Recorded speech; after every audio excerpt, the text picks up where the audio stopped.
मध्य प्रदेश विधानसभा ने बुधवार 17 दिसंबर को अपनी स्थापना के 69 वर्ष पूरे कर लिए और इस ऐतिहासिक अवसर पर आयोजित एक दिवसीय विशेष सत्र न केवल प्रदेश की लोकतांत्रिक परंपराओं का उत्सव बना बल्कि भविष्य की दिशा तय करने वाला मंच भी सिद्ध हुआ है। इस विशेष सत्र में मुख्यमंत्री डॉक्टर मोहन यादव ने सरकार की उपलब्धियों, योजनाओं और आगामी रोड मैप को विस्तार से रखते हुए विपक्ष के सवालों का स्पष्ट और आत्मविश्वासपूर्ण जवाब दिया है। मुख्यमंत्री ने अपने संबोधन में सबसे अधिक जोर लाडली बहना योजना पर दिया, जिसे वे प्रदेश की महिलाओं के सशक्तिकरण का मजबूत आधार बताते हैं। उन्होंने साफ शब्दों में कहा कि विपक्ष 3000 रुपए की मांग को लेकर राजनीति कर रहा है, जबकि सरकार की सोच इससे कहीं आगे की है। मुख्यमंत्री ने कहा कि 3000 रुपए की बात मत करो, हम लाडली बहना को 5000 रुपए तक ले जाएंगे। और इसके जरिए उन्होंने यह संकेत दिया कि सरकार चरणबद्ध तरीके से महिलाओं को आर्थिक रूप से और अधिक मजबूत करने के लिए प्रतिबद्ध है। वर्तमान में लाडली बहना योजना के तहत प्रदेश की लगभग 1.27 करोड़ महिलाओं को हर महीने 1500 रुपए की सहायता सीधे उनके बैंक खातों में डीबीटी के माध्यम से दी जा रही है। हाल ही में सरकार ने इस राशि में 250 रुपए की बढ़ोतरी की है, जिससे पहले मिलने वाले 1250 रुपए अब 1500 रुपए हो गए हैं। मुख्यमंत्री ने कहा कि इस योजना का उद्देश्य केवल आर्थिक सहायता देना नहीं, बल्कि महिलाओं को आत्मनिर्भर बनाना और उनके आत्मसम्मान को बढ़ाना और परिवार व समाज में उनकी भूमिका को सशक्त करना है। उन्होंने विपक्ष को यह भी कहा कि लाडली बहनों की चिंता करने की आवश्यकता नहीं है, क्योंकि सरकार उन्हें आगे और अधिक लाभ देने की दिशा में काम कर रही है।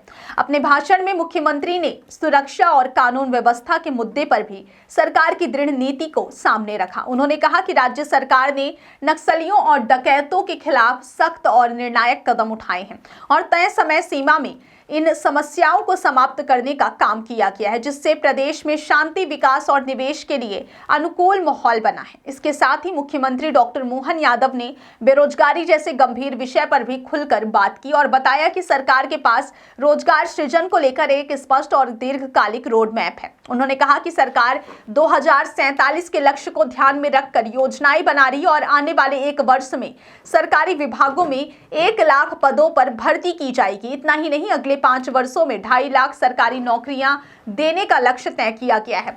विपक्ष द्वारा 2026 तक गारंटी मांगे जाने पर मुख्यमंत्री ने जवाब दिया कि सरकार अपने वादों को 2028 तक पूरी तरह पूरा करेगी और जनता के भरोसे पर खरी उतरेगी। कृषि क्षेत्र को लेकर मुख्यमंत्री ने कहा कि किसानों की आय बढ़ाना सरकार की सर्वोच्च प्राथमिकताओं में से एक है।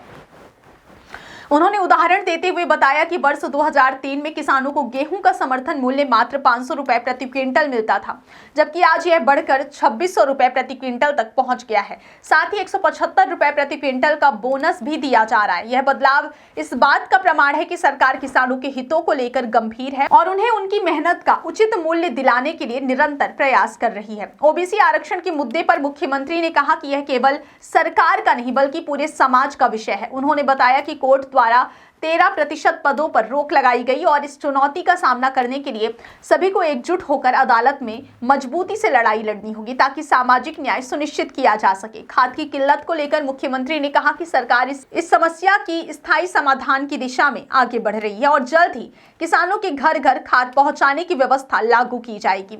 इसके लिए एक पायलट प्रोजेक्ट भी चलाया जा रहा है, जिससे यह सुनिश्चित हो सके कि किसानों को समय पर और पर्याप्त मात्रा में खाद उपलब्ध हो। स्वास्थ्य सेवाओं पर बात करते हुए मुख्यमंत्री ने कहा कि राज्य सरकार प्रदेश की स्वास्थ्य व्यवस्था को मजबूत करने के लिए बड़े स्तर पर काम कर रही है। उन्होंने बताया कि 2003 तक मध्य प्रदेश में केवल 5 मेडिकल कॉलेज थे, जबकि अब सरकार का लक्ष्य है कि राज्य के सभी 55 जिलों में मेडिकल कॉलेज खोले जाएं, जिससे न केवल स्वास्थ्य सुविधाएं बेहतर होंगी बल्कि मेडिकल शिक्षा और रोजगार के नए अवसर भी पैदा होंगे।